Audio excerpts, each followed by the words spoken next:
Oh, yes. Thank you. I'm in North Carolina, so can you hear me? Yes, I can hear you good.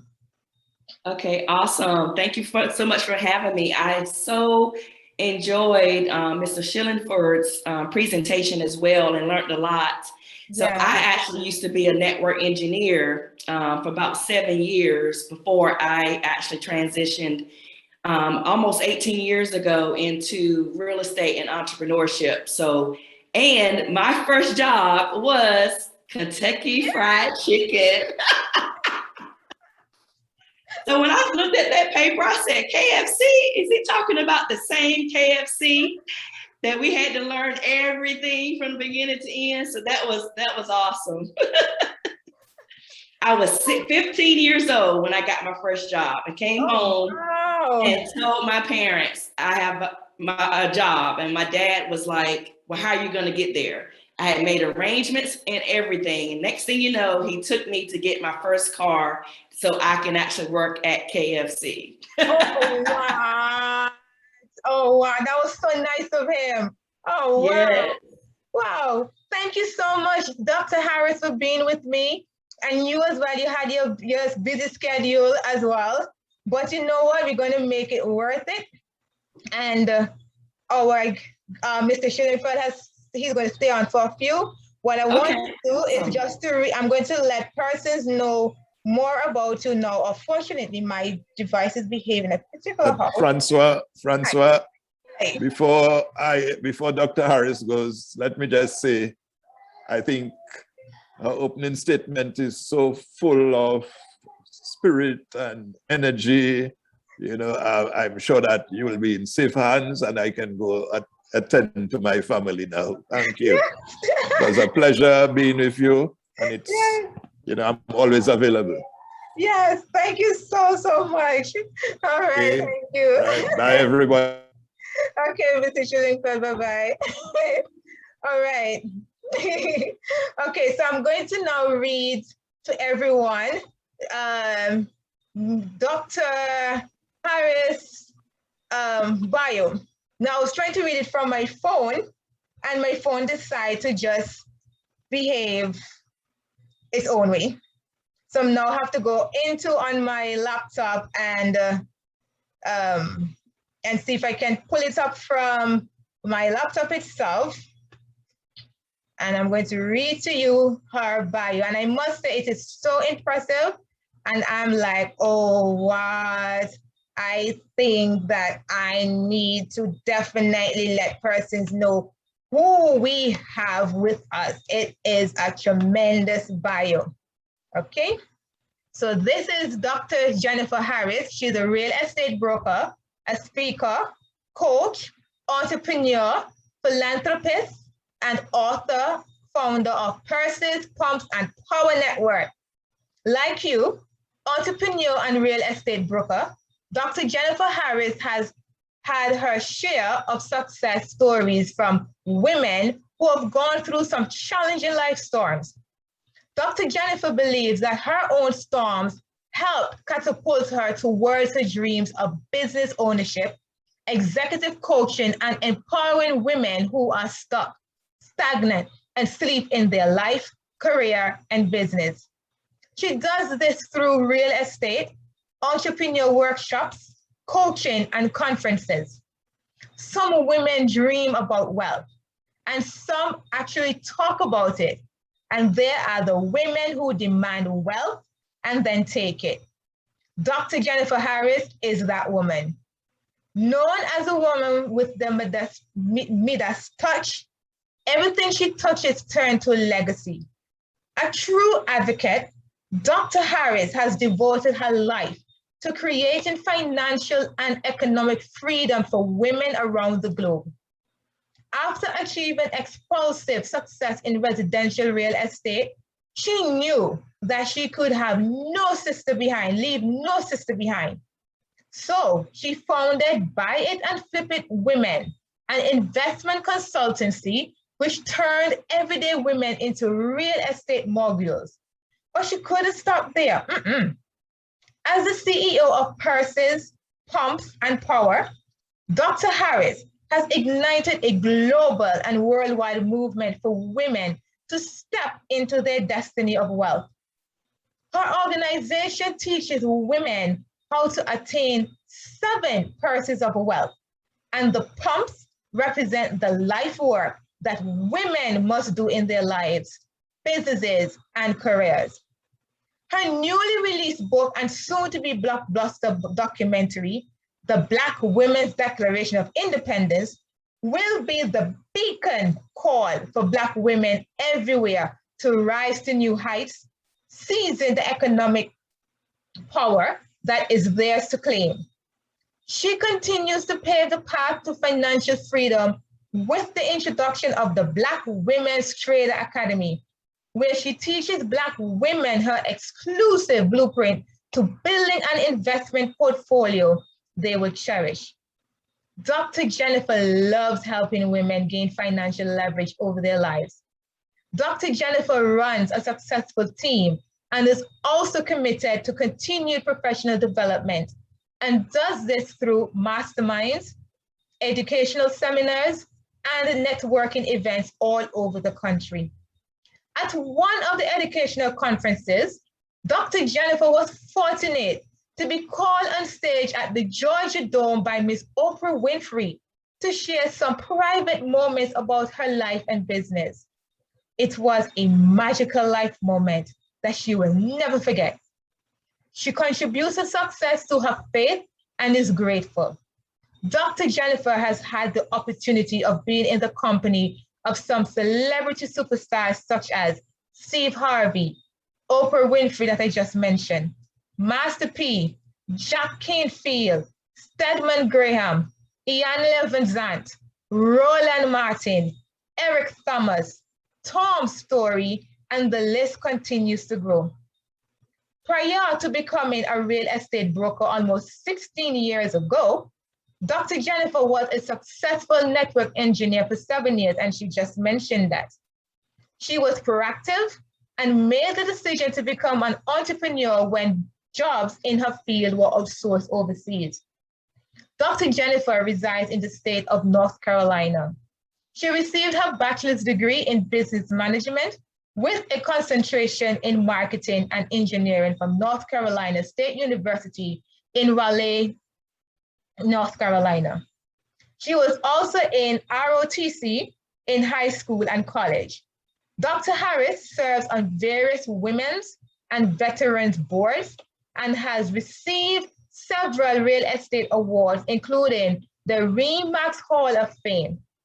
Dr. Jennifer has also received several awards, some of which include ICN Distinguished Leadership Award and the ICN Women Add Value Award from ICE Change Nations Global Organization from founder ambassador Dr. Rivers. Dr. Harris is also the founder of Winning Veterans Foundation, Inc., which is a 501(c)(3) company that assists veterans and military families. They assist veterans with ending homelessness, bills, transportation to and from appointments, and also job placement. So you see the philanthropy? She works closely with veteran families to make a difference, all in honor of her father, Wilbert Harris Jr., who was a veteran in the 82 Airborne. Dr. Jennifer also works closely with congressmen, senators, and secretaries in North Carolina to continue to push forward the much needed programs for our veterans through her foundation. So you can call Dr. Jennifer many things: a real estate guru, a Forex savant, the #1 wealth and career strategist for women in the world, but she simply calls herself a real friend to every woman. And friends, don't let friends live life with an empty purse. Raise your purses, embrace your power, and step into your destiny of wealth with Dr. Jennifer Harris. Give a round of applause to Dr. Jennifer Harris. Hey, thank you. And yes, Mr. Is it Gonzalez? Yes. We don't leave the men behind either, because we tell you to raise up their wallets. So Thank you so much, Queen. All right. Well, we just ended with Mr. Shillingford, and it was about leadership. And you are a big person when it comes to leadership. I'm going to read something from Success Magazine. I love Success Magazine. This is one of the old ones. And this is my Bible. Success Magazine is my Bible. And I'm going to read something that is written in here. There is no greater living leadership author than John C. Maxwell. I get his Minute with Maxwell every day, and I'm always inspired by the ideas he shares. The article, Leadership Landmines, July 2011 issue, really resonated with me, especially his saying, "What got you here won't keep you here." What I got from that is this: in order to continue to grow and evolve, a true leader cannot live on his or her past accomplishments forever. Yes, celebrate them, pat yourself on the back over them, and then it's time to give yourself a swift kick in the rear and move on to the next big thing. Dr. Harris, we live in a society, we have, I think it's about 5 different generations. Yeah, 5 different generations. You have the millennial, oh boy, I'm always not pronouncing that word correctly. But we have the baby boomers, we have our young generations, we have the different ages. And when it comes to the definition of success and leadership, a lot of them are of the view that what they did in the past is still relevant today. But I am looking at that like that was many moons ago. I'd love for you to expound more about this and also advice and tips on what you can give to every one of us that we need to move from your past success to better success.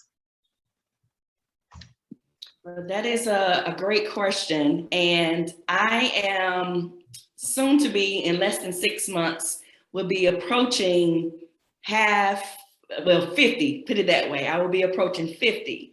And I look back on that, thank you. And so I look back on that, and when you were saying about what got you to where you are now will not get you to where you're going. And that is so true because number one, we didn't have technology back when I was growing up. Thank God we didn't, because some things don't need to be on, social media and out there.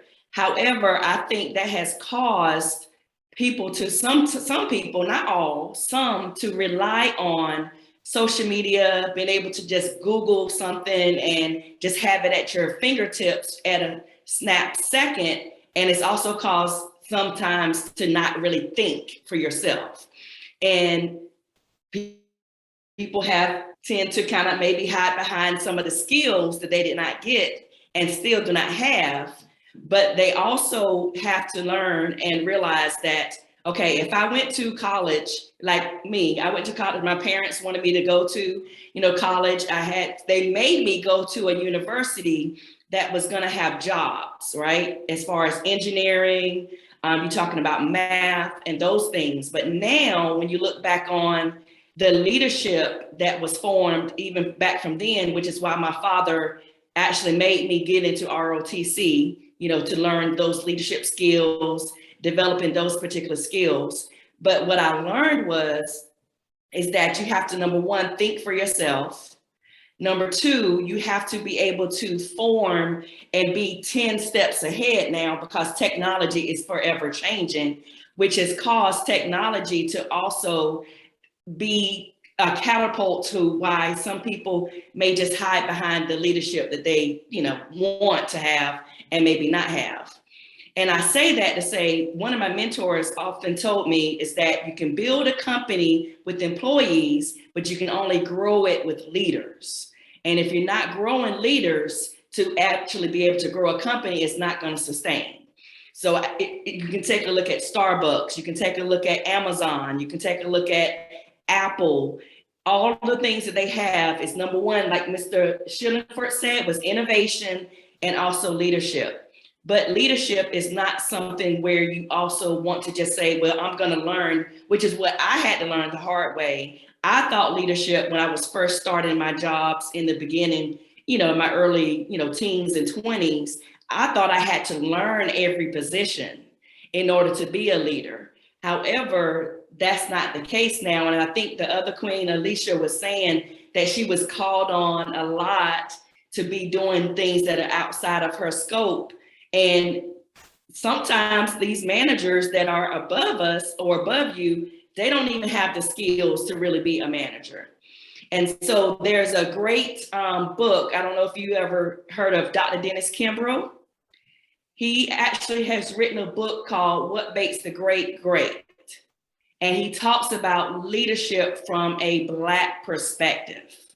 But he also wrote the book, Think and Grow Rich, A Black Choice by Napoleon Hill, the Napoleon Hill Foundation. Yes.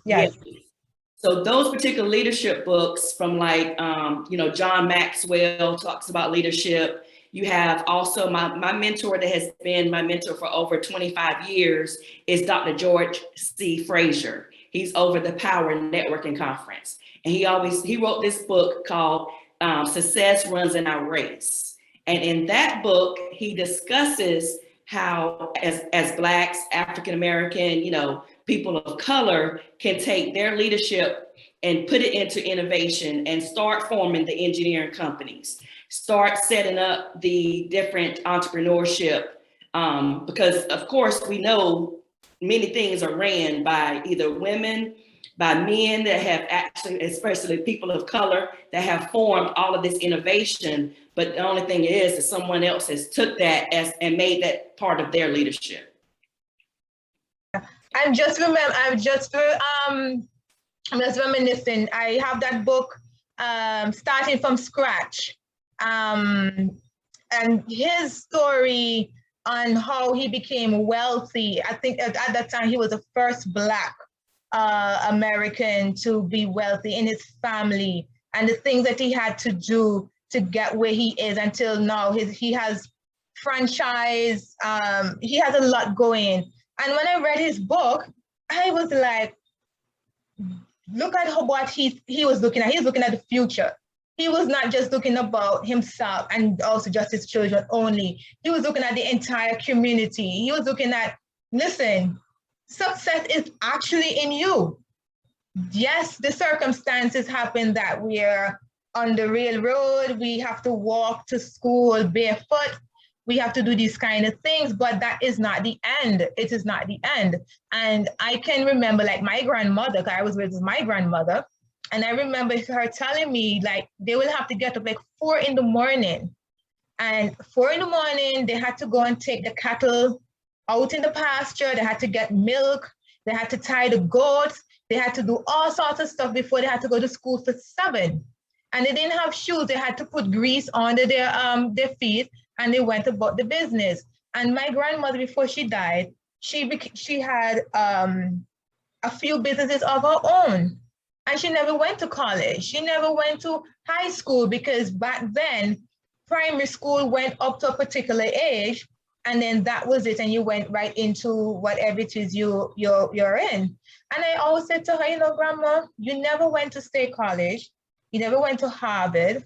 You never went to Boston College. You never went to not even the higher secondary school, but yet still you know how to run a business well.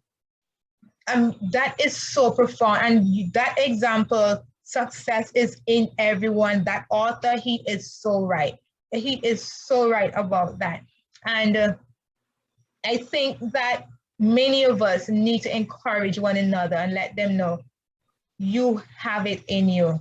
You have it in you. And this goes to my question, which is the leader goal for 2021.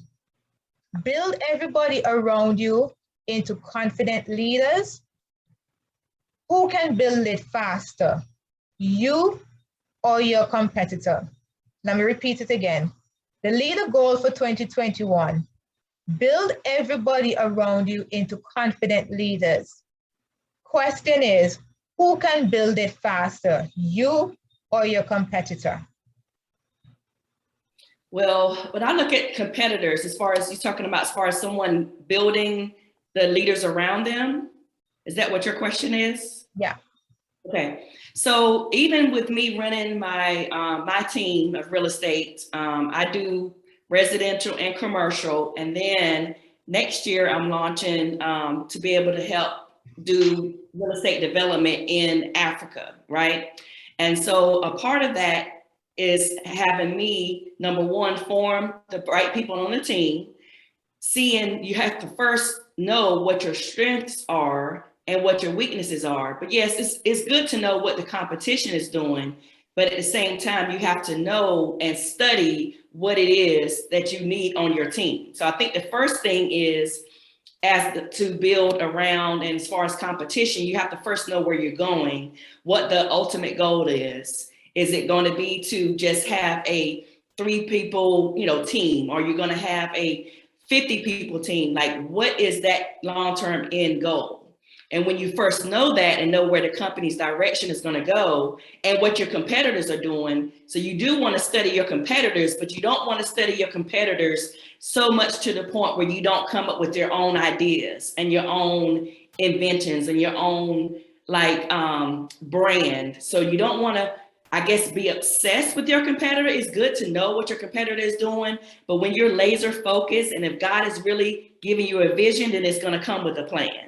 And when you take that plan and you take that vision, and then you can say, okay, I want to now have this footprint in, say, North Carolina. I want to have this footprint in Africa. I want to have this footprint in, wherever it is. You have to first know that part. And then you do want to study your competition to see what they have done wrong.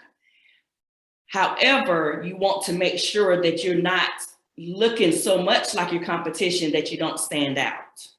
And so it's fine to study, like I said, the competitors around you, but you have to also create your own voice, your own style, your own leadership. But the other thing is you want to take it a step further and really get to know who it is that you need on your team.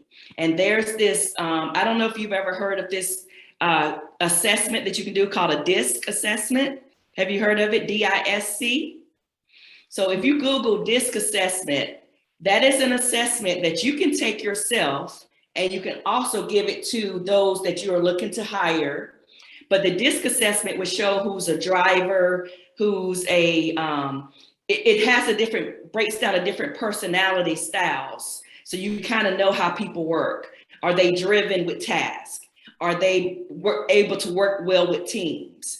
Are they a self-starter, or do you have to pretty much tell them exactly what to do? So the DISC assessment will break down everything, even before you looking to bring someone on to hire them. I suggest that is a great way to also know what their leadership skills are. At the same time, it will tell you what it is, what department you need. If you need somebody that is great at sales, then that DISC assessment will show you who to hire and who not to hire when it comes to the sales position. It'll show you who to hire and not hire in marketing, innovation, human resources. So that's going to actually help you become a better leader, because you're going to know who it is that you're working with on a day-to-day basis. Okay. And so this question now is coming, that when you use the DISC assessment, because I was thinking SWOT analysis, but no, SWOT analysis. It's kind of like a SWOT analysis, but it's DISC assessment. Yes, so it's kind of like a SWOT analysis. Okay. Where companies would give you one. Some companies will actually have you take one, but maybe before you interview, and you don't even know sometimes that you were taking it, but it's called DISC, DISC. DISC. Okay. Yep. If you Google DISC assessment, you can actually take it yourself, and it'll break down. I suggest people take it at least once a year, because as you grow in your leadership, then your responsibilities grow, your mind grows. Another thing my mentor told me is that wherever you are in life, your mind got there first. So if you're constantly reading books, if you're constantly taking courses, if you're constantly just growing and expanding your mind, then what you need around you and who you need around you on your team is going to change. Right. So that's why you also want to make sure you're conscious that you're not staying stuck with the same people. And you want your people to be more like you're really gaining a lot of strength from them once you know what their strengths are and what their weaknesses are. So you don't want people to stay stagnant when you're hiring them. Like I just hired another virtual assistant that is in the Philippines, but I also interview and hire other virtual assistants that's not in my local area, but I actually talk with them to see what they love to do, what they're good at. And then on top of that, I put them into different training programs, because the better that they are, then the better our company is going to be. Okay. All right. So that goes right back as well to what Mr. Shillingford was saying about training, having a training of your staff. That is so important. Now, the question now that I have for you is, if you have a staff member, and let's speak about the queens. Sorry, Mr. Gonsalves, just for the moment. The queens have gone through a lot of stuff worse than the men, and they're doing everything they can at their workplace, or even being their own boss. But they're struggling so much mentally with a lot of stuff that has been bombarded their mind, telling them they're no good, or when you get the business, it's going to fail, or you're no better than this, or you're no better than that, and the constant comparison to somebody else. And they within themselves are saying they know they have it, they know what it takes, and you're the CEO. You see that queen is doing all she can, but you can tell something is holding her back. There's something that is something is not making her to go all out. What advice can you give to the queens that are struggling with this at this moment right now? And especially since the pandemic, we've heard cases of depression that is on the rise.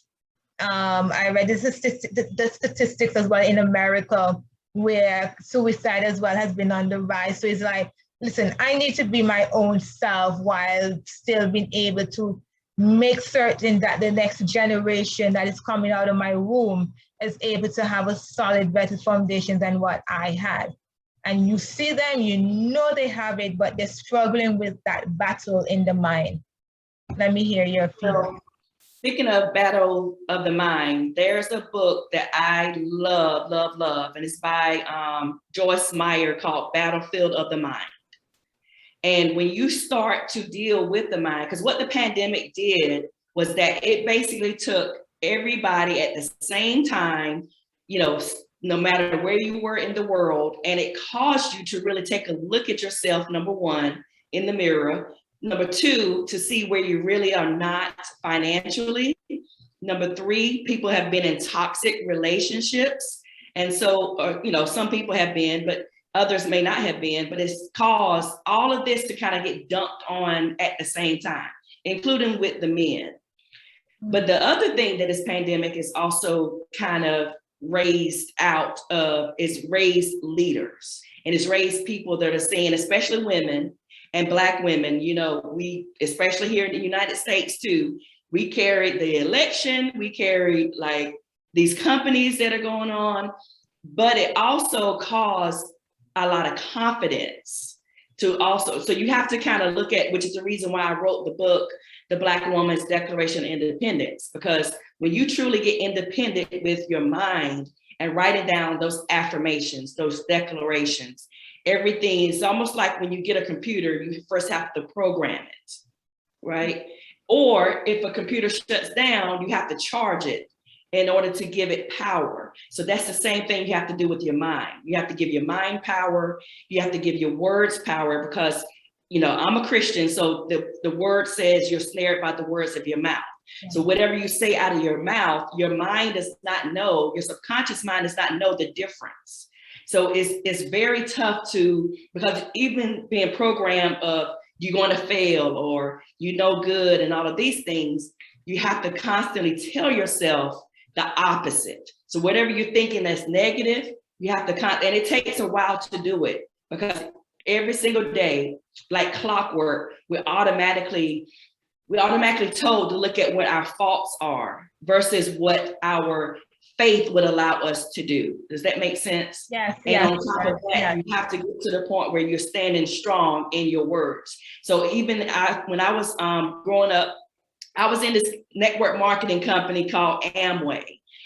Never really made any money in it. However, they were big on personal development.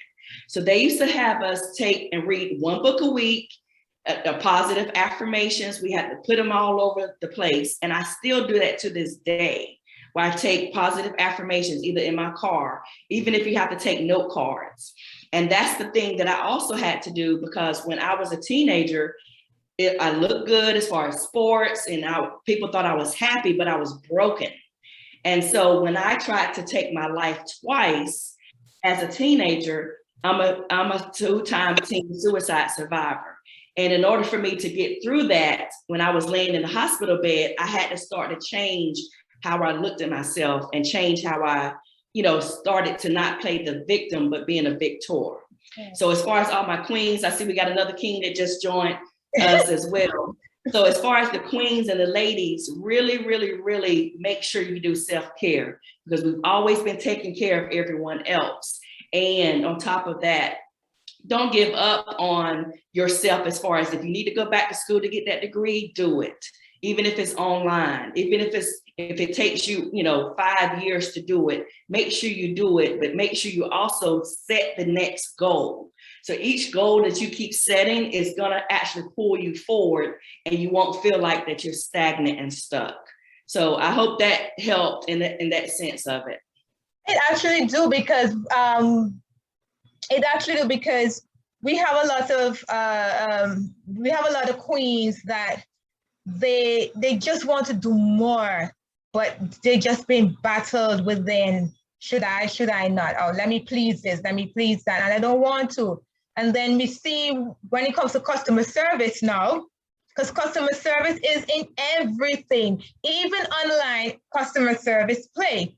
So if my mindset is one of dull, it's negative, it's traumatized, I am not able to give out that 100% service to even let the company look good, or not just the company, but let me look good. Because if I don't look good, it then means that I am placing, not just, if I'm employed by someone, I'm placing my employment on the red line, or if I'm self-employed, I'm placing my company as well to go belly up.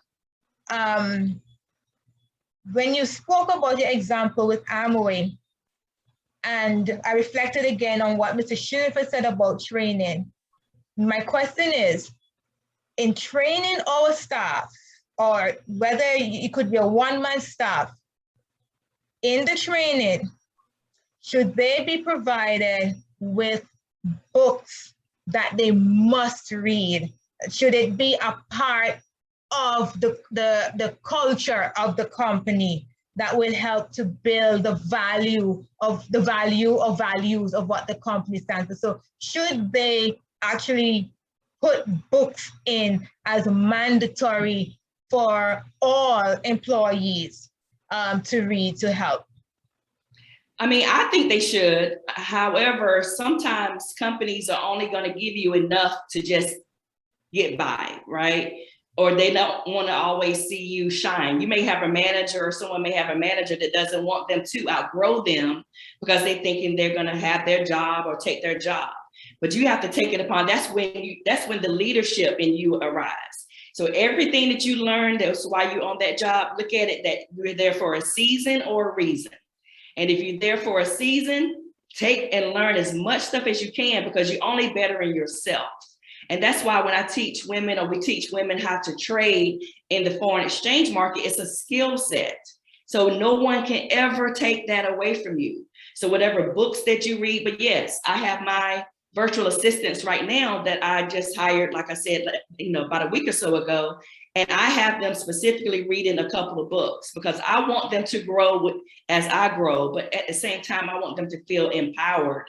But when I actually was asking them a couple of questions, one of the questions I did ask them, what do you do for personal development?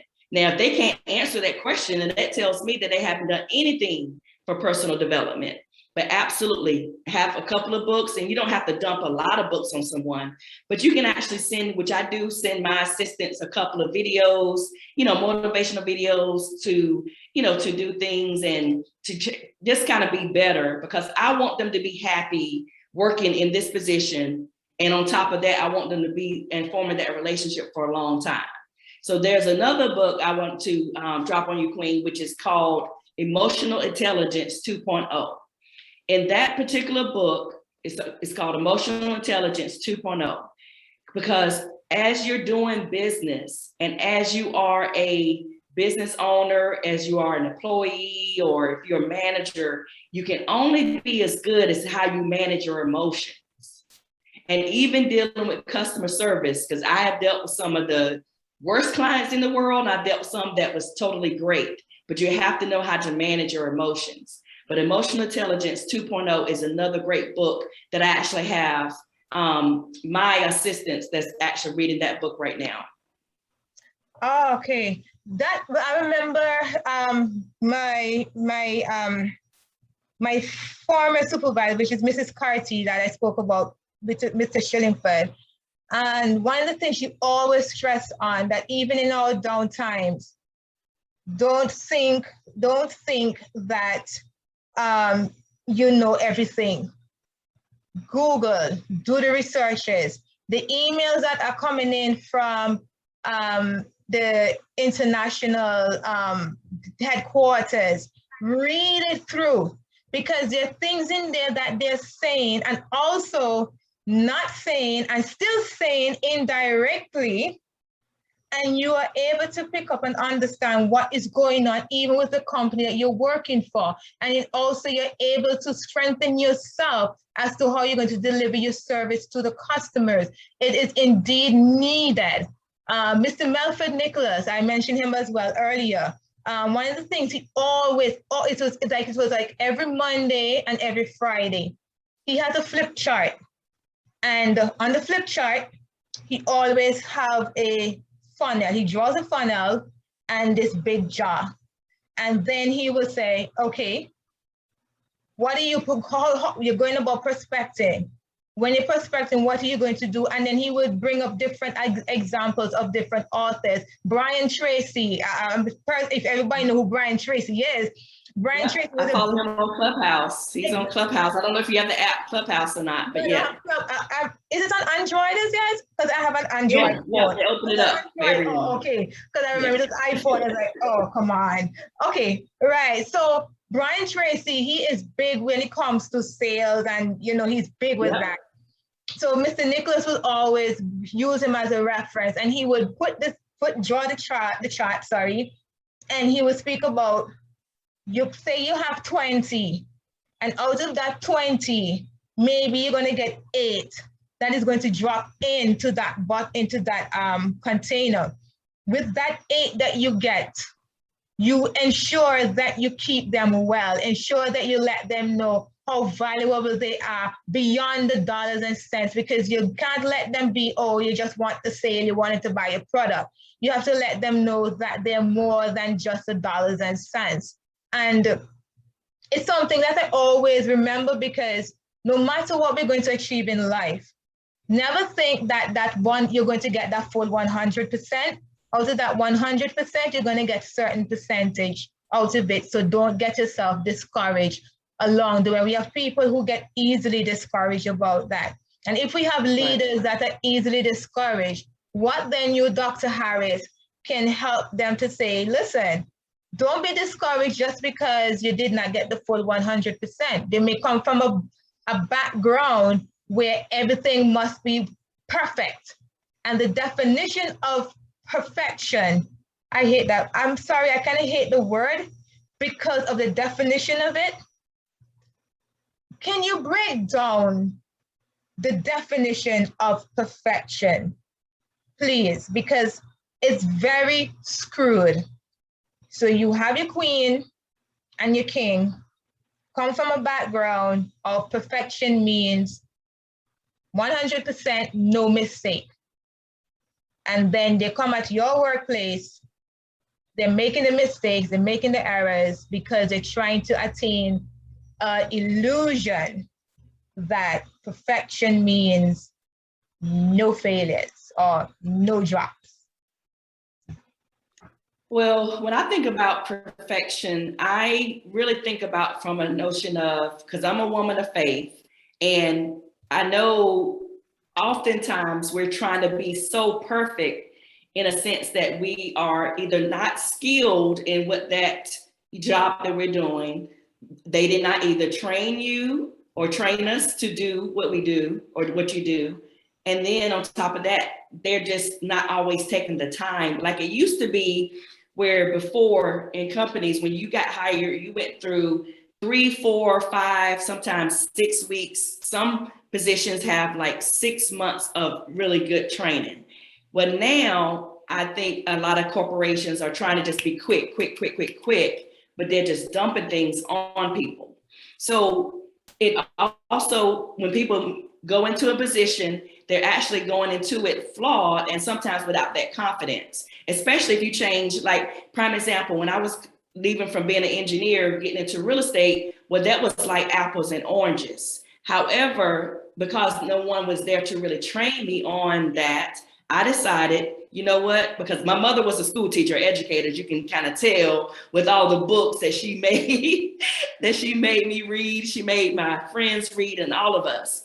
But I say that to say is that when you start looking at trying to be perfect, because there's no perfect person, and just like I tell my clients, there's no perfect house because it's built by imperfect people. However, that doesn't mean that you can't give it your all, your 100%. As long as you know that you've given it your 100%, then don't let because it's all a numbers game. All sales is a numbers game. All marketing is a numbers game. I don't care if you're running Facebook ads. I don't care if you're running Instagram ads. It doesn't matter if you're putting up posts, whatever it is. It doesn't matter if you have, 50 TVs that you need to sell, but you're not going to always close 50 people right then. So it's always a numbers game. And if you look at your position that, look, I'm giving it 120% today. And as long as you give your best, then you can't look at the faults and the mistakes. And then you learn from those, but just know that you're not a perfect person, but don't let that be an excuse for you not getting the knowledge and the expertise to do your job at excellence. Because, we love to do things in excellence. And as long as you have done that and then don't look at it from a stance of, oh, I messed up, I failed, because you are going to fail. If you're not failing, then you're not doing enough. Or if you're not failing, then you don't have big enough dreams and goals because you're always going to fail. And I remember even talking about perfection, I thought everything was going to be just clear. And I remember I was in a multi-million-dollar contract on this apartment complex. Everything was going great. I thought we was doing this, X, Y, and Z. And then the market crashed. So that was something that was out of my control. And you lost millions of dollars because of someone, something that is out of your control. So sometimes things are out of your control where you may have done everything that you were called to do from A to Z, but you can't look at that as a reflection of you. Wow. Oh gosh. So important that we must have positive inner circles. Just from what you just said, that's the conclusion that I am having, because there are too many times we do not have it. And because we don't have it, we are not able to. And as you said, you're a person of faith, you're a Christian, and I'm the same as well. And the example you gave earlier about having training, having experience in that sense, I thought immediately about David, because David was anointed king, being a shepherd. He was rude. He was he was handsome, rude, and whatnot. And God made it so that he got the training while living with King Saul. He had to learn what kingdom management means. He had to learn the management skills, leadership skills, customer service skills. He had to learn everything before it flipped. Now, there was no way that after being anointed, that he was going to go straight into the kingdom. Because if that had happened, Israel would have been in chaos. Because remember, he was rude, he didn't have, and added to that, his family, his own family rejected him. Not even his own father remembered him. Yeah.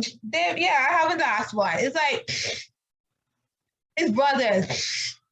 So obviously, he is a good example that we can use as you're going to be in situations that you need to get the training. Take it all that you can. As you said, you might be there for a season. So if you're there for a season, let me take all the learning that I can. You gave the example of being in Amway, and being with Amway may not have made money, but you made money knowledge-wise.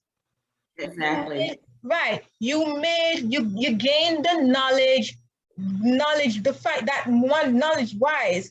And that right, that is true, Mr. Gonsalves, sorry. And Saul, and we had where we know that where we had Saul try to kill David. And that was like when it flipped. No, sometimes God allows certain things to happen, and it's another way of growth. We look at Job. Job had everything, but God allowed certain things to happen. It was another level of growth for him. My question to you, I didn't notice my keyword is growth. My question to you is, give an advice, please, to our queens and our kings.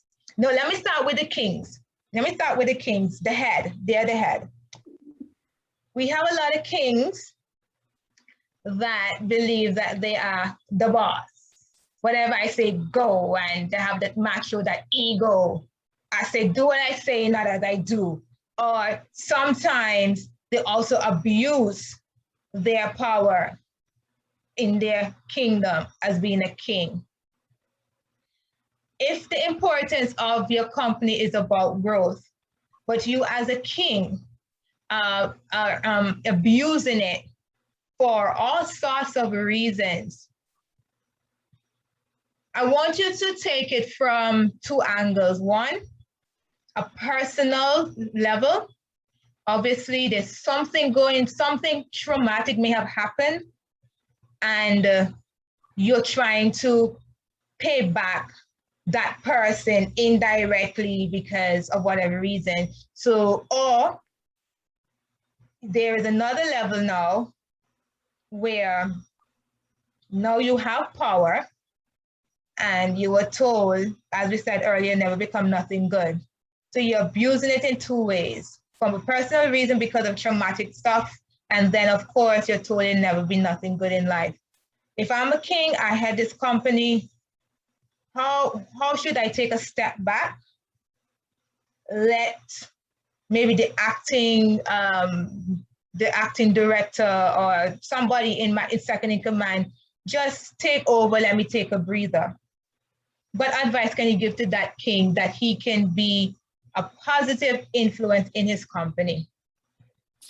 Okay, so if I'm hearing you correctly, you're saying, what can I say or what advice I can give to another man, a king, to take a step back from his company? Yep. Woo, now that's a tough one right there, because I don't know too many men, especially if they are, because them being a leader, I don't know too many men that's going to take a step back from their company, especially if they started the company. Okay, if they did not start the company, because really the main thing a lot of people want, they say, is love, power, and money. Those are the three main things that a lot of people are looking for. So when it comes to dealing with men that I've even had to manage or work with in certain, like I give you a contractor builder example, which I'm going through this right now. This man, he's the builder, he started the company, but the ones that he hires to do the work to build a house, they really are not competent. And he's taken so much of a step back that the company is starting to fail. and get a bad reputation because he wants to be so hands off. He wants to be the leader, but he's really not the leader. So I believe that men that are strong and they're, they are confident, they can always take a step back, but they don't need to take a step back to where they don't know what's going on or they don't lead. But I don't know too many, kings, queen that's gonna just totally just, take a step back. And then you have those that may take it on the opposite side. Huh? Because what I'm thinking of, let me tell you, right? Look at Jesus, all right? Jesus is a good example, right? He took time away, go up to the mountain, and had to do a rest. He had to take that a rest. He had to take that moment of rest. He had to rejuvenate himself. After he got his energy, the whole works and everything, when he came back down to the mountain, he had to ask the disciples, what is going on? Could I just leave? So sometimes he had 12 disciples, so he still built the team. Yeah. When you think about it, he still built the team, and you don't have to men don't have to, push their chest or pump their chest up in order to have somebody else be fearful of them, because they're not going to get the best out of them. But Jesus knew how to lead, and he led in humility. He led in strength, even though he may not have said so much. He knew how to deal with people. So there's this other book, How to Have Confidence in Dealing with People. So when you know what you're dealing with, and that man that's a king of his household, he can be a king of, as far as like starting that church, starting that business. When he truly knows how to deal with people, then he don't have to worry about if he takes a step back. And most of the men that I know have strong women that are working for them that's actually really the brains behind the company. Ain't it right, Mr. Gonzalez? So, and Dwayne, isn't it right, King? So they have women that are running the company. But I would say, I don't know too many men that are going to just totally, take a true step back. Now, you do have some that are a little bit lazy. But when they start to do power, we experienced that even here in the States, where we knew the former president, we don't even really like to say his name here in the States. He had money, but he was all about power. Because in number 45. Right. Well, one of my friends says 46 minus 1, but yeah. So, but he wanted power, and oftentimes, so power in the wrong hands can do damage, but power in the right hands, you can actually motivate and you can actually inspire for your company to grow. So when I said about the men, I don't know too many kings that's going to take a step back on things, but now look at it on the flip side. If that man is a man of strength, if he's a man of confidence, if he's a man of substance, then he's going to pour into his other leaders and workers and his partners. He may have a partner. It may be the spouse, because a lot of times these businesses that's grown have been companies that have been leading with husband and wife, leading a company together and starting these corporations, or, no matter if it's an online business. But when I say about the power side of it, I think a man shows more strength when they're able to be vulnerable, but at the same time, they pour into their partner, or they pour into their spouse, and they pour into like their other leaders that are working for them. Mm-hmm. Okay. All right. Yeah. I kind of sometimes I think in that some men just, they overdo it with their power. And right. That's why and then they prey on weak women. And my advice to you women that are weak, you're in a vulnerable position, don't bow, no matter what. Right. Just don't bow, because you're way more valuable than what they want to offer you. And whenever somebody can actually think of you less than anything, just know for a fact they don't have no good intentions for you. None at all, none whatsoever. And well, women, especially Black women, are the most educated women on the earth, the most educated. Mm-hmm. And we're also the most underpaid. But the only reason why that is because education, they tell you to get education, go to school, get a good degree, you know, but in that sense of it, now men have started as just form a business sometimes versus just going to get a college degree. And I'm teaching my nieces, my nephews, you know, my little cousins that you have to be able to know skill set. So if you know how to, say, run a plumbing company or electrical company, or be an engineer, or to, you know, create things and build things, all of those things require a mindset and a skill set. And so once you do a new skill set and a new mindset, you put that together, you never have to worry about anything a day in your life. So if someone drops you on the other side of the earth and you're sitting here like, oh, wow, what am I going to do now? Whatever you learn where you are right now is what you're going to take with you. That's why it's always good to invest in yourself with books, you know, seminars, courses, no matter what it is. And you may not use it all right now, but continue to pour into yourself. And then 5 years down the line, you're going to be like, wow. You're going to see the big change in yourself. Mm-hmm. And that reminds me of Queen Alicia, because Queen Alicia spoke about she's been constantly being called upon, but what she's not, I want to assume that she realizes it. It is actually shaping her for something bigger. So they're calling her constantly and this and that. And it's like, wait, I'm not the manager. This is not my job description. And you just rightly said it. It may not be for the now, but in the next 5 years, whatever it is, it's actually going to work out for that in the long term, you know? So that is something so serious. And before I open the line for questioning, I see a hand raised. I'm going to open the line for questioning in a moment. Well, one thing that Queen Alicia can do, and this is something that I did when I was looking at trying to go from thinking about engineering, I always wanted to get into real estate.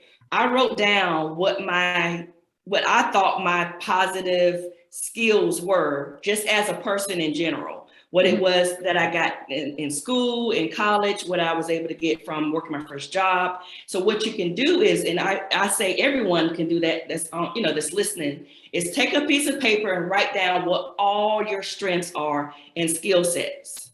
And then on the other side of the paper, write down what you know you need to improve on. And it's okay. Like, we all need improving, no matter where you are. Like, a mentor always has a mentor. I don't care if you're, you know, Magic Johnson. I don't care if you're, playing sports. I don't care if you're Barack Obama. It doesn't matter who it is. We all need a mentor. But if you take that piece of paper and you really truly be honest with yourself and say, this is the direction I want to go in my life, but I need this, this, and this, and this to get there.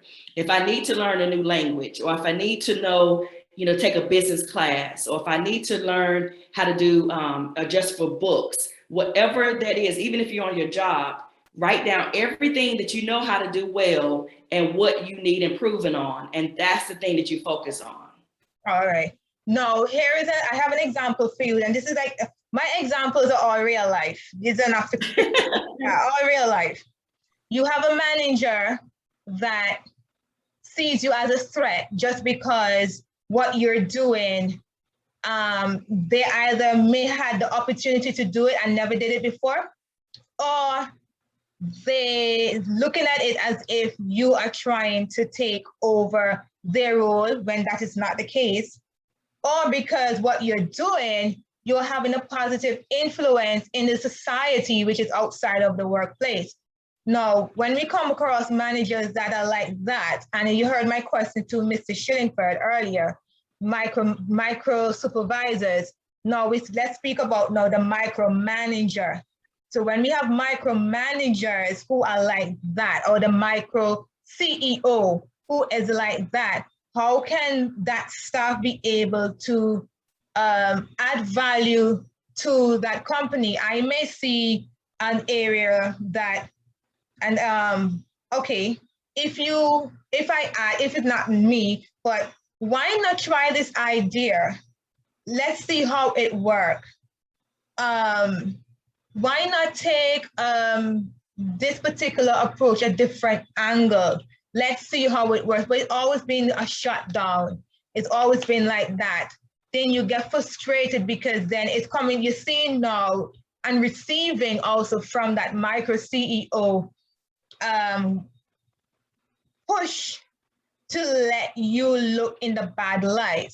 And then they have you scheduled in different ways that you just can't, you just can't be yourself anymore. No, that plays with your God-given talent. God has given to you this thing. You want to add value to the company, but I'm not allowed to add value to that company. So my question is to the micromanagers. What is your advice to micromanagers? Because at the end of the day, the customer service needs to be provided from the staff itself. Well, it goes back to knowing who you're dealing with, right? So if you have taken, like I mentioned about that DISC test, then you know how that person really will manage, and you know how to kind of deal with them. If they're a driver, then you know what exactly they're gonna kind of push back on. And at the same time, if they're a person that's just, low key, don't really care, and truth be told, a lot of people is just really at their job to just get paid enough to not get fired when it boils down to it. Just to get paid enough to not get fired. But we also have to be careful to give all of these companies all of our ideas and our gifts and our talents, because they're not going to pay you for it. Mm-hmm. They're never going to pay you for it. Even when I started, when as an engineer, I used to answer the phone. They used to think I was a secretary.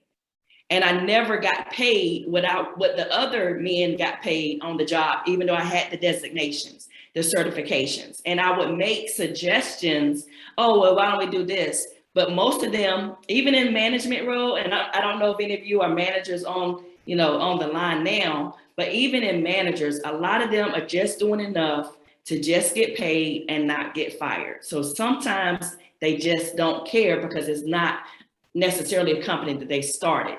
But if somebody's trying to micromanage you, and you gotta have to fill out knowing who you, when you're working on a team, you gotta kind of know who you can trust and who you can't trust, because they don't want you to outshine them. They're never gonna want you to outshine them because they're thinking you are coming for their job, because other management above them are looking, see, and then they can sit here and take your ideas, which is why I said before, don't worry sometimes about all what the competition is doing, because then you're going to start trying to form your ideas to what God gave you. You're going to start trying to fit into that particular box, because it may not even be working for them. But you're sitting here looking like, oh, on the outside looking in, they look like they're successful, but they may be struggling. So now you're sitting here trying to copy yourself onto that. But you have to have your own path and get to know anybody that's in HR. Get to know anybody that is above them, not at a threatening level, but just get to know who it is that makes the decisions. And unfortunately, in corporate America, it is a little butt kissing sometimes that you have to just get to that next level. I mean, it's always going to be that way. It's in politics, it's in business, it's in contracts. It's always going to kind of be that way. Not that you're bowing down and not having your values, but you're looking at it from a stance of how can I make this relationship, kind of work for the both of us, and that you don't come over, as a threat. So some ideas you may have to just bank it and just watch your surroundings and then see when the best time to present it. But oftentimes, some managers just don't care. Right. So I'm going to wrap before I open the floor for questions, and I'm going to read something Darren Hardy. Darren Hardy. I was a part of one of his webinars, and one of the things he said that humans need leaders. Robots can't do such. Smart, skilled, emotionally intelligent leaders build employees into heroes. Women are taking more position and the men are staying at home. Ethnics are taking over workplaces. You learned from 20th century leaders how to mimic them, and it was one of our army leadership style. That is now gone. Do you have the capacity to lead? Do you have the capacity to lead? And I'm opening the floor now to questions, and I see Miss Shepherd, her emoji hand is raised. You can proceed with your question, Queen Alicia. So she's hearing. Thank you so much. Thank you so much for that talk, Mrs. Harris and Francois. I really was listening, and each point was just hitting, just like I started the conversation with the nail, and it just get further and further because it was hitting the nail on the head. I just wanted to comment when you mentioned about, you know, seeing, I think my name was called a reference in concerning like the situation that I shared before. And what I have been taking from it is using the situation, as you mentioned, to kind of curb certain areas in me that I know it's the weak point. For me, my family would brag and say that we're very blunt or very straight to the point or very direct. That's my leadership style. Straight to, I don't want to go around the bush. Just tell me exactly what it is. We're gonna get from point A to B, how we're gonna move, how we're gonna do it.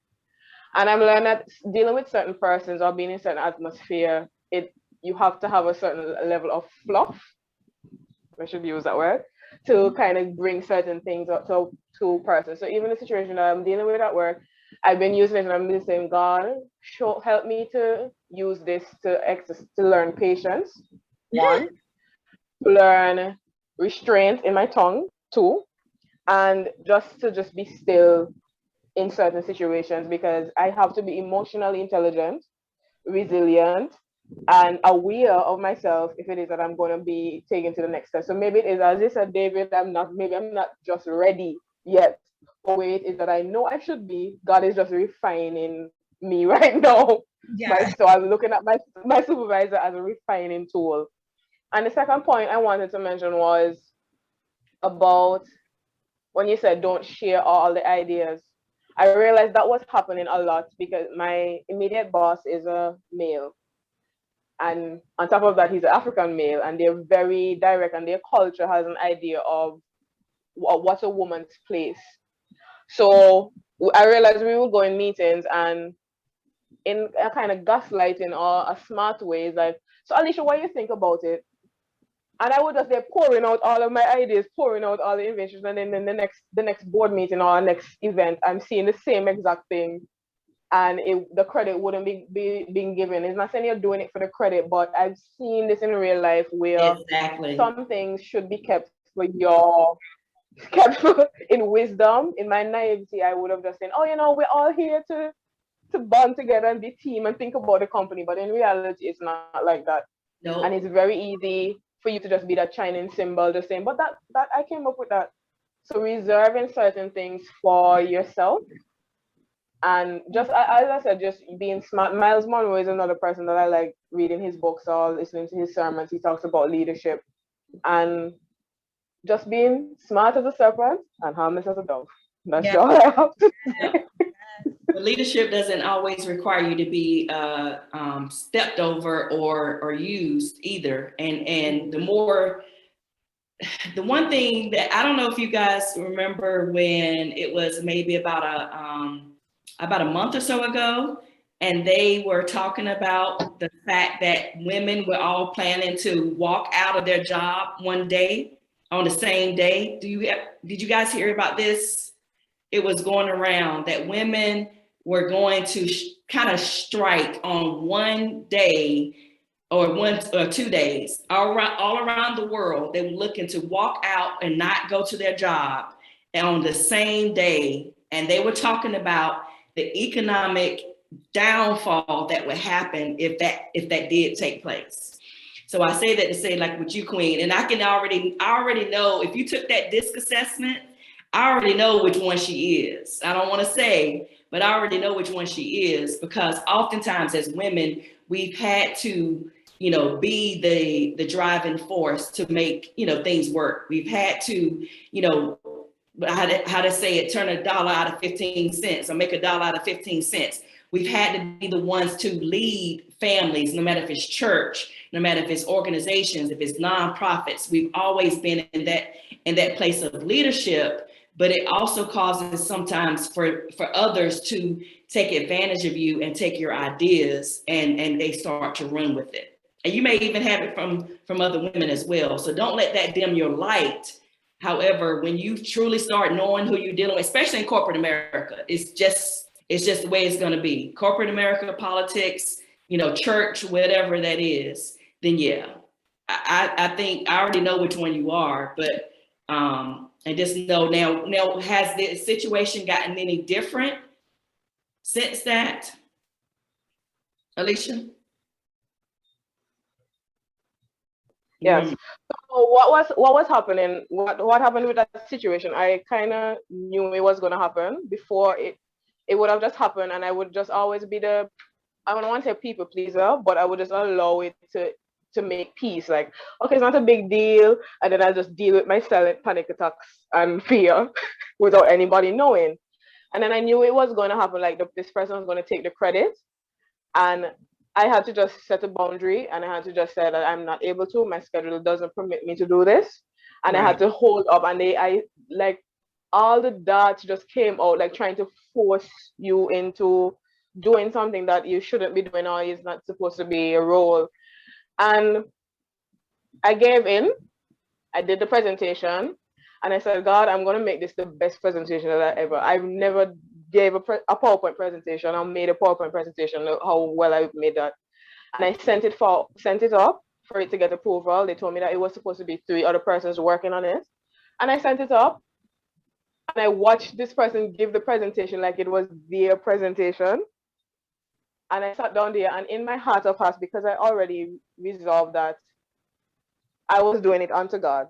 That's first thing. I know I wanted to just test myself and give this presentation. So what happened is that the next season it came around, they needed another presentation. I said, I'm not able to. You were able to take the credit, and everyone was praising you for this presentation. You should be able to duplicate it. So I just have to learn wisdom, and it took a lot of strength for me to say no the second time. So that as well has been powerful, just learning to say, these are my boundaries. This is what I'm able to. I'm not letting persons psychologically, mentally rape you. And I know what it is that I can give out. So I've seen that empowerment come by just saying no for that one person. Yes. So can I make a suggestion? Sure. When you were doing that presentation, you knew exactly what to do from A to Z, correct? Yeah. Yes. That is a skill set that you have, that you've developed and you've put in yourself, that you now can take that and start doing that for other people and getting paid for doing it. True. And that was going to be one of my questions. Maybe all the silent questions. When it is that you're looking for virtual assistants? Because I realize here in Antigua, we're not as we don't use technology as much. And I'm seeing the pandemic open up a way for, they call us just main secretaries, but there's so much avenues that we could go into to do being a virtual assistant, or just finding creative ways to make money and to just make a passive income for yourself. So there's 2 sites I want you to write down. One is called Upwork, upwork.com. Upwork is where you can actually go in and put down what your skills are, and people will sit here and hire you to do those skills. The other one is Fiverr, which you've probably heard of Fiverr, Fiverr. Sure. Because you have those particular skills, if you want to look at those 2, Upwork, I would say Upwork and Fiverr are the 2 that you can actually set kind of like what your prices are, because people pay, you know, $150, $200, $500, $1,000 plus for people to do a presentation for them. So you can actually go on to Upwork, or you can go on to, like I said, Fiverr. Start with those 2, and you can actually see what their terms and conditions are, you know, so you can actually put out your work and things that you do, or you can actually hire somebody to do the work. But and that's something that you can do on your own time. You don't have to quit your job to do it, but you can actually do that on your own time. And I think you'll find that the empowerment side would come. And on top of that, you're making money for something that you already know how to do, which is what I mentioned before. Write down what you do well and write down what you want to work on to do. But you already got those skills if you're already doing it for a company. Thank you so much. I'll get to write on that. That's another gem. So thank you so much. Absolutely, Queen. All right, so we have King Gonsalves. King Gonsalves. He's been rocking since the beginning too. Yeah. I am so happy because to be in the presence of such lovely queens. And it goes back to my belief because I know there's a person on the Dwayne Simon, and it goes back. A strong male. Look at his biography. His mother, his wife. There is that stabilizer that makes him strong. A male in our society, and I would say the old society, there's always a strong woman behind you. I have no problem with that. But I encourage, let me stand beside you. Because when you form that wall beside you, that fence becomes stronger and you can lead. Because I'll give an example. When I built my house, I got my friends who were contractors. Now the first thing I said to them, any money issue, any spending, anything at all, go to the wife. Because she knows that my money is her money and the children's money. I will say, go ahead, buy this amount of blocks, buy this galvanized. No. Where are you getting it from? Bring the receipt for me. Where are you going to store it? Those questions. So you have to know the rule and accept the rule. One last point. It is seen the glass as half full or half empty. Nike representative sent 2 representatives to Africa. And he called them. And the first one he called, he said, boss, I'm coming back home. These people don't wear shoes. And he called out the representative and he said, boss, I'm going to buy a house. No one wears shoes. You can imagine the potential of how much shoes we can sell. So that is how you have to look at life sometimes. Don't let it get you down and push forward. I enjoy my queen and I will continue enjoying my queen. Thank you so much. Thank you. Thank you, King. Thank you. Okay, and now we have King Simon, King Dwayne Simon. His emoji hand is up. Go right ahead, unmute. Thank you, Queen Bowen and Queen Dr. Harris, for the opportunity. Great presentation. And the question that I have is about is a 2-part question. It's kind of loaded. It's something that I've been thinking about for a few years, but the first part is, when it comes to work-life balance, what would you recommend? Okay, let me just paint a scenario quickly. All right, some persons talk about work-life balance in the present, where maybe you would work X amount of time and ensure that you have X amount of fun. But what about looking at it from instead of something happening simultaneously, what about it being more chronological? Like, let's say you're in a degree program, you're not exactly able to have a significant good time, but you focus, you lock in for a period of time, whether it's 6 months, 2 years, and then once you're finished with that, you go back to a better balance of the kind of work life. So my first question is, what do you think about, in terms of work-life balance, having it be sequential rather than simultaneous? And if that's something that you think is risky, is doable. So that's the first part of the question, and I can pause there. So first of all, we have to get out of our head that there's a such thing as balance. There is no such thing, in my opinion, as work-life balance, because you're not going to work your job or your business for 40 hours and then have a balance with your kids for 40 hours or be, on the beach for 40 hours. It's just not going to happen. And I, long time ago, really learned that there's such thing as quality and quantity.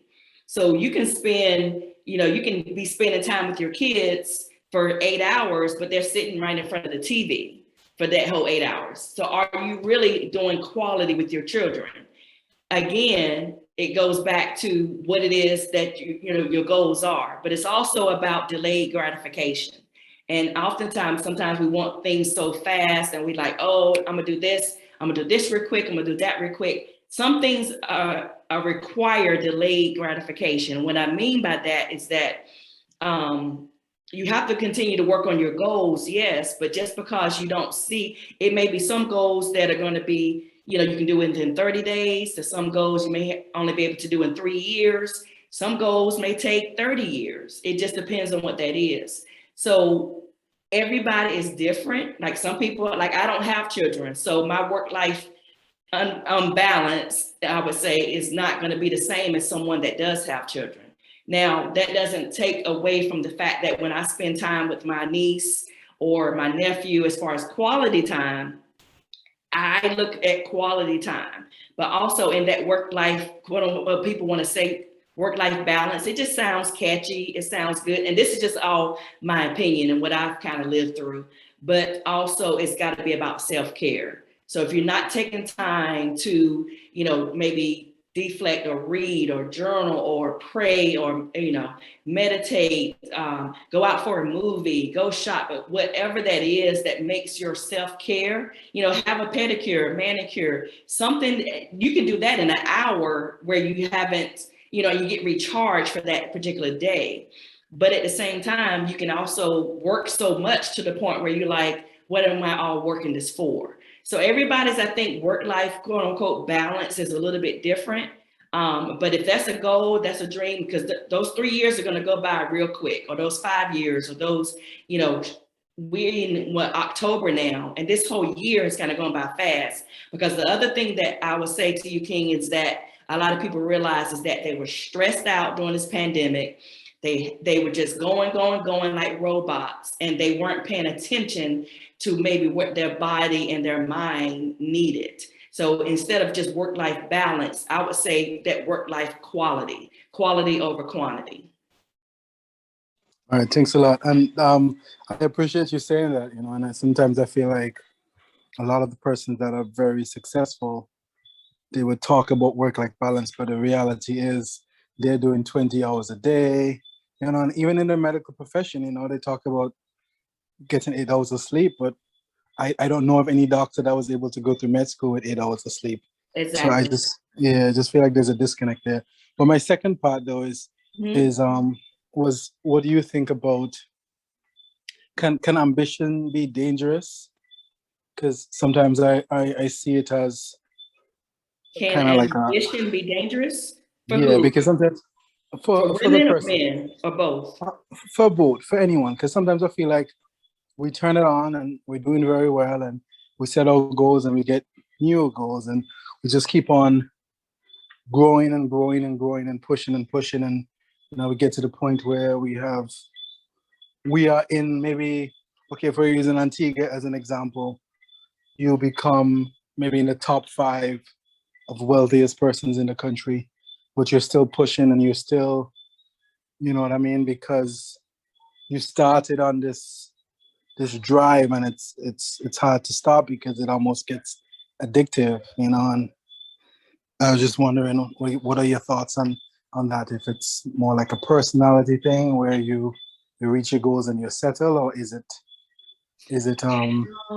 I would say for me, one of the things that you can't teach is drive. You can't teach drive, you can't teach ambition.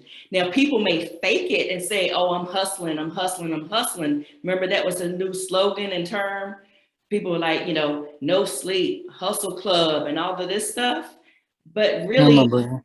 it's getting to people to the mindset of going after their goals and just going after their, their dreams.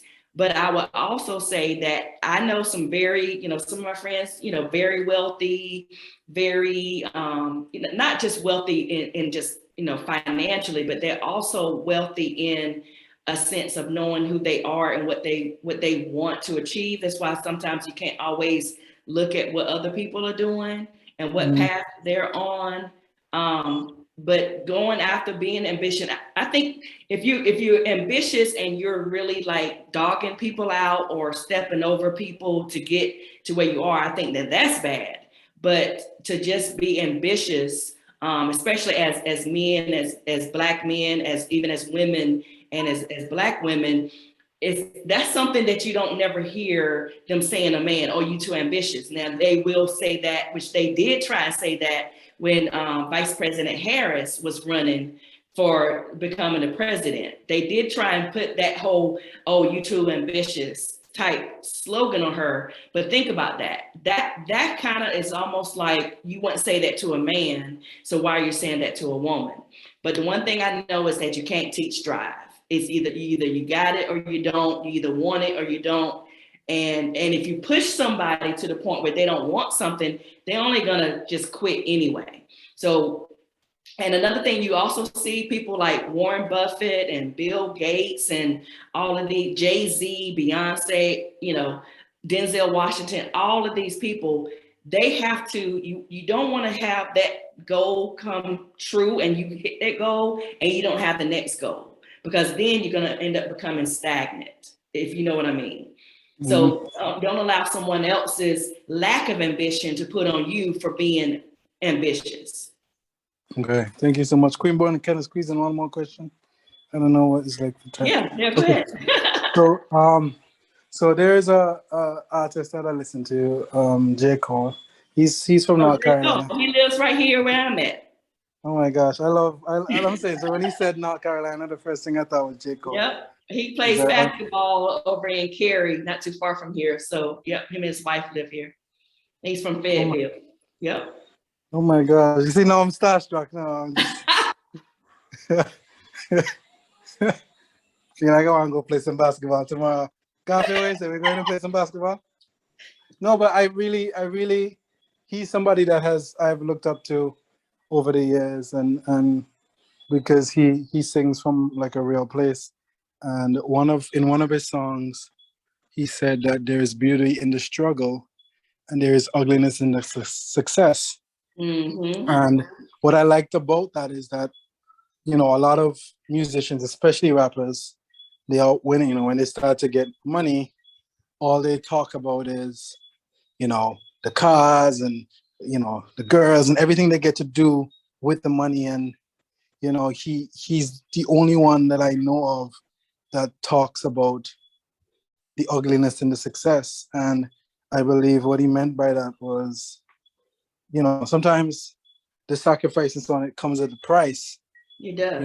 And I know even for me, sometimes when I'm pushing and I'm trying to go harder, like I don't have any children, but my nieces and nephews, I find that I don't get to spend as much time with them.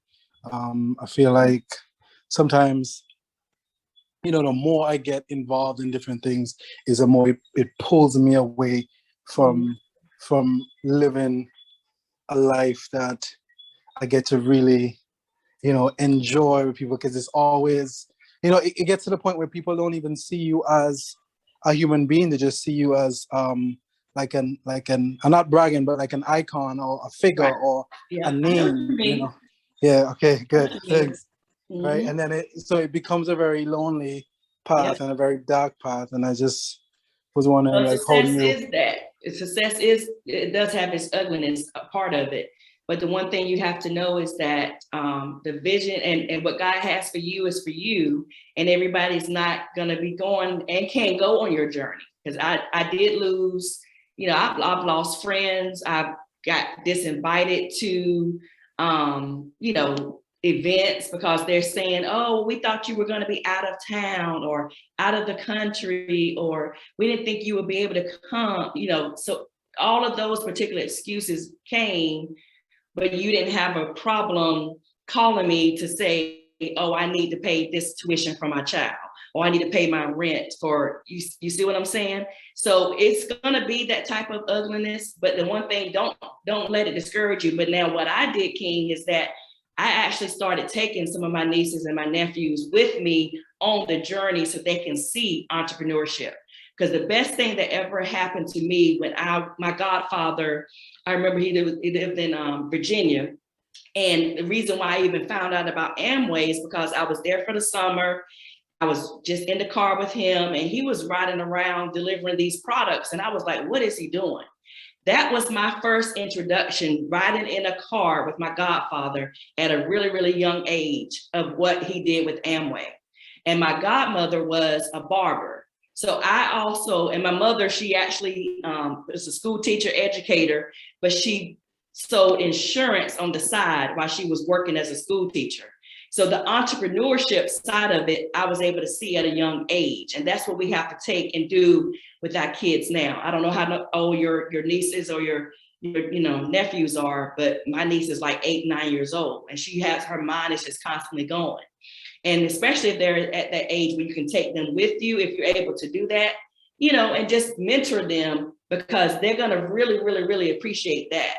And that's what I call work-life balance. You're talking about instilling in them and them being able to see you as the uncle and the icon and, the greatness that you're doing, and you're teaching them a whole lot what they're never going to get in any university or college.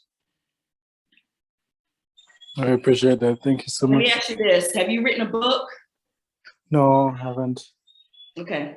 Well, I expect for you to have a book written before 2022 is in here. So let me know what the title is going to be. Yeah, no, I sometimes I feel like, Queen Boy will do a much better job at writing, because I just. Well, you can always speak a book and transcribe it. So you can get my information from Queen here, and I can actually connect you with others that'll show you how to do stuff with books as well. Or, get your book written. Okay. Same for you, Mr. Gonzalez and Queen, all of you. You need to make sure you write a book. It doesn't have to be a long, drawn out book, because people are not reading those anymore. So you just have to make sure but it's the most empowering thing. And one of my mentors actually gave me the title to my book, because I was like, I'm not writing no book. No. I fought it for a long time. But then I say, because the title, when one of the ambassadors, I was at an event, which is another reason why you got to show up for things. You got to go to events and network as much as you can. So I was at a particular event, and one of the ambassadors to Burundi was there. And so he was just asking, oh, what do you do? And I was just telling him what I do. And he was like, what are you working on? I said, well, I'm writing a book, the Black Woman's Declaration of Independence. And he stopped me immediately, says, I want to write the foreword to your book. So I was totally blown away. Now, I say that to say, never would I have ever thought that I would have been given the First Lady of Burundi a copy of my book when I was at the United Nations. I was in Uganda in the kingdom, and where the Queen Mother was there, and I was able to award her, giving her a copy of the book. So you never know where your book and the doors that your book is going to actually open. So make sure you get that done, King. Contributing to the community that I don't really consider. But no, you can't look at it that way, as far as, because most people don't really finish one book in its entirety. Actually, I have to be in Ghana in December, and I wanted to read up on some stuff. So I actually ordered some of these books that I'm gonna dive into. But maybe that's one thing that you put on your skill set of it, and that can be a part of your testimony and story that I didn't even. It took me forever to finish a book, but now I've written a book. So that can be a part of your story. Okay, cool. I think Queen Boy is back. Because you are ambitious, remember? Wonderful. Dr. Henry? Yes? Someone once said, he said, I don't remember the name of his name right now, but he said, he used to write books.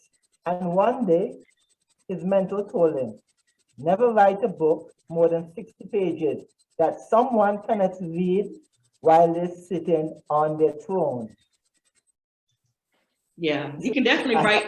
The books are smaller and smaller now because people, you know, you're not writing them. If it's a memoir, that's something different. But yes, the book doesn't have to be long and then drawn out. But the other thing is, my mentor told me is that you can tell a lot about a person by the library that they have or the size library they have or the size TV they have. And that was Dr. George C. Fraser that dropped that on me. And he has his whole wall, he has walls of books. You know, but yeah, you can tell a lot about a person. And he said that about their bank account too. You can tell a lot about a person and their bank account about the size of their library or the size of their TV. Wow. Yeah. Okay. What was Queen Alicia saying? I said I'm different than Dwayne, and I think I'm gonna have to add Francois' book to my list. I have a nasty habit of just starting books, reading up to a profound point, getting starstruck by something, and then going into deep thought about it for 2 months. So I just stop off there, and then I go and read another book, and then start. So I just have a nasty habit of starting books but not finishing them. Yeah, I do too. I do too. I actually just started 2 books. One is called Outwitting the Devil. I don't know if you've heard about that book. Outwitting the Devil is a great book. Yes. And then the other one is, I'm reading this one for more self-care, is that, do you know Tabitha Brown? Do you know Tabitha Brown, the one that, she's actually a big personality. She's an actor. She's also, if you go on Facebook and put in Tabitha Brown, you'll see, so she actually is from North Carolina. She just wrote her book. I don't know if you still, it went viral that Wendy Williams was talking about her retiring her husband or something like that, but that's what happened here in the States, right? Yeah. So she is from North Carolina, and so she just wrote her book, and she had a book tour. So last Saturday, I was just there this past Saturday, and she did a book tour. Her book is called Feeding the Soul. And so she's a vegan now, and she's got recipes in there, but she has all of these sayings. But Yes. So that's Tabitha. I was just with her on Saturday. Yes. So her book tour launched on Saturday here in Greensboro. And so I was there when she had her book tour part. But I just started her book that we were able to get this past Saturday called Feeding the Soul. So yeah. Okay. All right. Okay. Any more questions? Go ahead. No, I just wanted to say this before, as this meeting started, and I really want to thank Francois for bringing these persons on and having this initiative to have this series, because I've been learning so much from even just 2 sessions and meeting great persons and just getting profound advice. And each person will say about reading. I think we should start a book club. Queen author in the audience where we read books and we keep each other accountable. So for persons like Dwayne, who is not the slow reader, and for me that speed reads to first 2 chapters, we have accountability. Now, are you all in the same location? Yes. Oh, okay. Okay, awesome. Yes. Yeah. Yes. Awesome. Hi. Just quickly, it was interesting to see that Miss Francis was reading up on Ghana, because as you can look at my complexion, I am a mulatto. And I was reading a history book the other day, and in Antigua, they tell you, oh, your parents are from Portugal and the UK, but they never say where the slaves came from and the other half. Now, I love my mulatto side because they assisted in my birth, but the slaves that came to Antigua mostly came from Ghana. So you should try and find that connection, because there's not one side of you. You're multifaceted. So I am glad that she lives in Ghana. Maybe I might send her a few lines of where to go in Ghana is the best place to go and find out and see exactly how it is. So thanks again, Francois, for inviting such interesting persons that we can learn from. Thank you, thank you, thank you, thank you. I want to, well, remember we spoke, I mentioned about the book, Starting from Scratch. Yes, that's him. Oh, John Barfield, yes. Barfield, Starting from Scratch. And I want to end it with something that he said, I have it highlighted. Where this is in, let me mention it. When I lived in the South as a young boy, I experienced some of those oppressive acts and remember some of them even today. In fact, I'm still getting over some of the things that happened there. It seemed that only modern tragedies like the Trayvon Martin case of 2012 remind younger generations of African Americans of the horrible realities of the age of segregation. But the history of that period should be remembered, if only to motivate young people to take advantage of all available opportunities. Motivate young people to take advantage of all available opportunities. And Dr. Harris, thank you. You have shown every one of us what it is to be a leader in the 21st century of today. And it is applicable in all walks of life. And also to Mr. Shillingford as well, who was here earlier, who shared the very same outlook, but of course from a different perspective. And it has added a lot of value to every one of us. So I say thank you, thank you, thank you. And to those of you who have joined, you didn't have to at all. I appreciate your presence. I really, really do. All right. Thank you for having me, Queen. I appreciate y'all. It's nice to meet you and see you, and let me know your progress, because I just want us to stay connected for sure. So Certainly will.